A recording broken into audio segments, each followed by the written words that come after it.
Welcome to our channel, Behind My Story. Please like, share, and subscribe.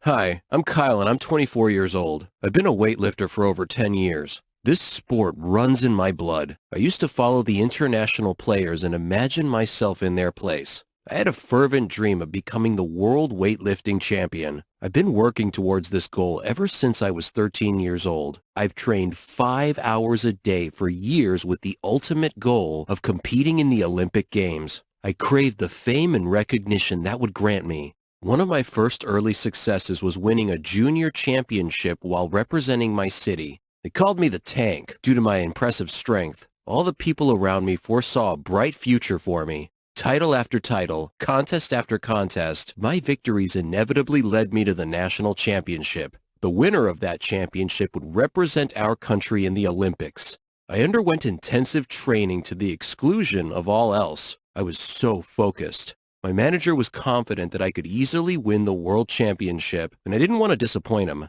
The competition was fierce. I faced numerous fierce competitors, but I defeated them all and reached the final round. The only player left to challenge me was last year's champion, who had never lost a contest. The competition gradually got harder and harder until we reached the point where one of us had to break the world record to beat the other. A crucial tipping point came when I needed to lift a weight that was heavier than I had ever attempted before. There was danger in doing so, and my manager cautioned me to consider if it was worth the risk of serious injury to continue. But I was too driven to heed his warning. I had trained and waited too long for this moment. There's no turning back now, so I bent down and grasped the barbell. I sucked in a deep breath and lifted and heaved with all my might. As soon as I had lifted the weight above my head, I knew immediately that I had overestimated myself. After only a fraction of a second, I felt an excruciating pain in my backbone. A snap.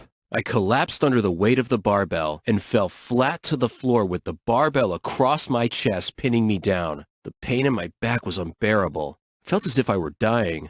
I was taken to the hospital where a doctor diagnosed that I had broken my back at the fourth and fifth vertebrae and that I would never walk again. I tried to kill myself on several occasions, not wanting to live my remaining life in a wheelchair. All my friends, and even my coach, gradually began avoiding me, not wanting to be associated with a loser and a cripple. My mom was the only person who stood by my side and never gave up on me. She helped me with my rehabilitation. Initially, the simple act of lifting a teaspoon felt like I was trying to lift a mountain. After 6 months of intensive physical therapy, a miracle happened. I was able to stand erect for a few seconds. 3 months later, I was able to walk slowly. I began a light training program to get back to my dream. Everybody was shocked that I was determined and foolhardy enough to try to do it all again, but I intended to achieve my dream even if it killed me, which it might very likely do.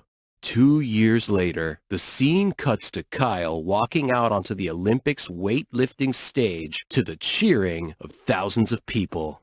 I adore my family. I adore our get-togethers, our joking around, our meals, everything. I can't imagine my life without them. But one day, I almost killed them all. No, I'm not insane, I assure you, so don't worry. I'll tell you what happened. My name is Ginger. I'm 18 years old. As you can see, I'm wearing an apron. This is because I love to cook. I like all things kitchen-related. My happiest moments are when I see my family eating a meal together. I always cook for them. They enjoy it too, and they support me. They let me try different dishes from different countries. I like to listen to their opinions about my cooking skills.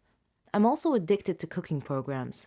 One day, my cousin Charlotte came to visit, before Thanksgiving Day. She likes to dress all in black, and today was no exception.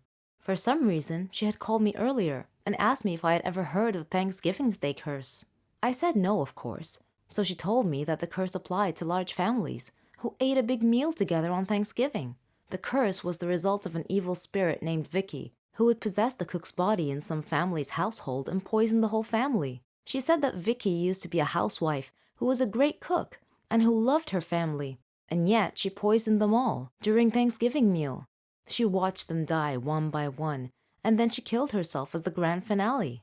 At first, I thought Charlotte was joking and trying to scare me, and I told her that it was nonsense, just an old wives' tale. But she said that every legend was usually based on facts. I paused for a second. That was partly true. I went to my room and searched the internet and found the same information about the curse that she had relayed to me, which frightened me even more. Vicky was just like me, or was it the opposite? I stopped myself from getting deeper into this. I needed to focus on preparing the meal. On Thanksgiving's Day, my father bought some groceries, which included a white bottle of liquid. I presumed it to be milk, though it smelled a little weird. But I thought it was my imagination. My aunt called and said she would be arriving a few minutes later, so I had to hurry and finish the meal quickly. My finishing touch was dessert. It was going to be pumpkin candy. I prepared it using the milk that Dad bought. After everyone had arrived, I served dinner. We all sat down and prayed before the meal. Then, everyone started eating. Things were going well. Everyone was chatting merrily and complimenting me on the food. I was overjoyed, but somehow I couldn't shake this feeling that something was wrong. I looked at Charlotte, but she smiled supportively. Suddenly, one by one, the people around the table started clutching their stomachs and groaning in pain. The last thing I remember before I lost consciousness was my brother calling the ambulance. When I woke up later, I was lying in a hospital bed alongside all my family members, who were also lying in the hospital bed. The doctor came in and reported happily that we would all be fine. Then he looked at me and winked. He also said, "Next time, young lady, I suggest not using white paint in your cooking." And that was how I almost killed my loving family. End-of-the-world scenarios are presented in a lot of Hollywood movies. Zombie apocalypses, alien invasions, meteor collisions, monstrous solar flares, premature ice ages, and worldwide deadly virus outbreaks. The last one is the one I used to imagine, a deadly viral outbreak that spread all over the world and wiped out humankind. My name is Rita, and I'm 21 years old. And as you can see from my introductory paragraph, I have an active imagination. I'm in my senior year at med school, on my way to becoming a doctor. My parents died in a car accident, which left me responsible for raising my younger brother. Our aunts and uncles lived in another city, so they couldn't really help us much. It was up to me to nurture good habits in him regarding food, health, and education. I had to find work after my parents died, so I got a job at the hospital, where all the doctors predicted that I would have a bright future ahead of me. One day, the hospital director called me into his office and told me that I had won a scholarship to study and work in China. I was so happy. I'll get to work and study abroad in a foreign culture, but that meant that my brother would have to come along. So, we went to China, and we got an apartment near the hospital I was supposed to work. China was a beautiful country. All the people worked diligently. The area I was in was exceptionally clean, and all our neighbors were very kind. China was one of the most powerful industrial countries in the world. The only obstacle I faced there was finding suitable food to eat. The Chinese people ate practically anything that moved. Dogs, cats, snakes, scorpions, ugh, disgusting. But when I heard that they ate bats, I threw up all night. During my studies, I knew that China had a lot of rare illnesses, but I never imagined that I would encounter any while I was there. One day, our hospital received a case with strange symptoms. After many diagnostic tests, we still couldn't figure out what the affliction was. The patient had a fever and a very bad cough. His respiratory system was in severe distress, so we put him in the intensive care. Shortly after, we began receiving an influx of patients with the same symptoms, a red flag that an epidemic was probably already on the way, and my brother and I were right in the middle of it. What a nightmare! Soon afterwards, my brother fell ill. That's where I drew the line. If an apocalypse was coming, I wasn't quite ready for it yet, so we left China and returned home. Thousands of people died in China due to that rare disease, but thankfully, my brother recovered fully and is now okay. As for me, I shifted my studies to seeking out a cure for this new coronavirus that broke out in China. My name is Carl, and I'm 15 years old. I used to be the team leader of the school's basketball team, and I was proclaimed the best player on the team for the past 2 years. Unfortunately, I developed a bad leg infection and had to quit playing, so I became the team's coach instead. A player named Frank assumed the team leader position when I transitioned to the coach position. He and I were not on good terms. In fact, we were downright enemies. Our team, which had won many championships in the past, began losing games under Frank's leadership because he refused to follow my guidance. Some team members requested that I rejoin the team, but I told them that my leg hadn't healed yet. I was still undergoing physical therapy to regain my leg's strength.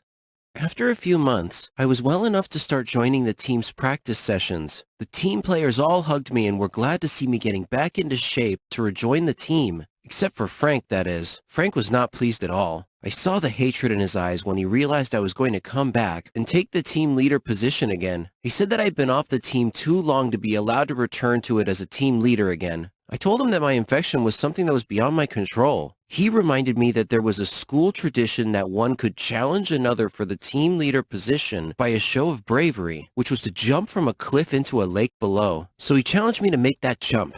If I could do it, then he would gladly relinquish his team leader position to me and give me $1,000 to boot. He was so confident because he knew that I had a fear of heights. He also knew that if I didn't accept his challenge, then I would be in an untenable position as far as all the team members were concerned, so I had no choice but to accept his challenge. He scheduled the challenge date and invited the team to watch the challenge. I was terrified, but it was now a matter of pride and dignity and a test of my mettle. My reputation was at stake. I arrived at the lake first, then the team members one by one, and then Frank arrived last. He handed the money to one of the players and said that if I couldn't make the jump, then he, Frank, would keep the money and remain the team leader. I went up to the top of the cliff and looked down. I had a moment of vertigo. I thought of backing out, but I heard the team chanting my name over and over and knew that I couldn't let them down. Their support emboldened me, and my fear lessened. I closed my eyes, screwed up my courage, and jumped. I had a feeling of having wings and flying through the air. It was only the blink of an eye before I crashed into the water feet first and went deep.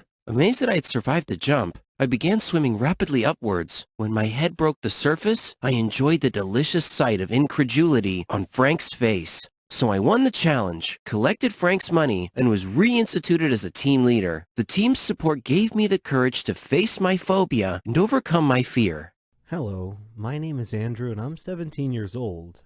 Playing tennis has been my great passion since I was a kid. Focus, stamina, and fast reaction times are key requirements of this game. I began playing tennis in primary school and on my way to the top, I have faced some strong players, some of whom were older than me, but I beat them nevertheless. As I grew up and became more proficient, my ambition grew stronger too. My desired dream was to win the Grand Slam Championship and revel in the applause and cheering. I entered the national championship and reached the final match, which was to be played against a strong player. If he were to win the match, his next step would be the Olympics, so I intended to beat him at any cost. The problem was that he was more skilled than me. Fortunately, I believe that the end justifies the means, so I made a deal with one of his training crew members to put an anesthetic in his water bottle. As they say, money talks and makes all things possible. I'm not evil, I'm just pursuing my dreams by the most direct route possible. In the first half of the match, his powerful smashes allowed him to dominate the game. It was a pretty one-sided match. During the break, however, he drank some of the drugged water and suddenly felt very fatigued. The referee noticed his fatigue and asked him if he wanted to forfeit the game, but he refused.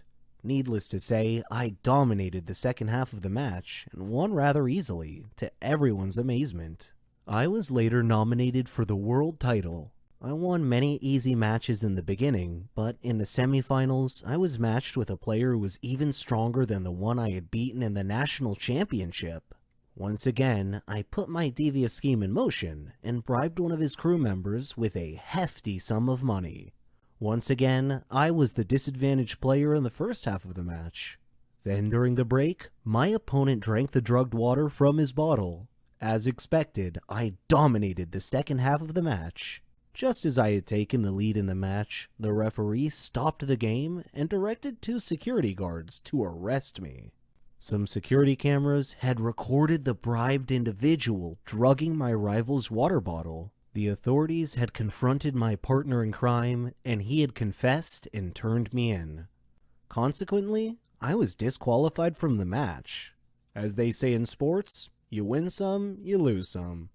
My name is Jerry. I am the village dreamer who touched the poor suffering in pain. In my country, illness is a monster that eats its victim's soul without mercy. I decided to be the soul saver, or the savior of souls. Heroes in my country don't wear superhero costumes. Rather, they wear white lab coats with stethoscopes hanging around their necks. I knew how difficult it was to become a doctor, but I was up for the challenge, so I enrolled in a medical college. The studies were challenging, but my creed in life is this: an opportunity may only come around once. You must take it or leave it. After graduation, I was hired to work in a government hospital in my village. Unfortunately, I discovered early on that my knowledge level wasn't broad enough, so I traveled to England to expand my knowledge base. I wanted to take advantage of the experience of the professional doctors there, so I attended difficult surgeries and observed and studied them intently. My mind was like a sponge, absorbing vast amounts of empirical data. Even so, I still wasn't satisfied with my knowledge level, so I traveled to the USA. When I arrived in Chicago, I felt like a thirsty man who had an oasis in the desert. I encountered advanced technologies, modern, new medical equipment, leading-edge ways of treating heart disease, serious heart disease cases, and fantastic anecdotal stories from famous doctors about their most unusual cases.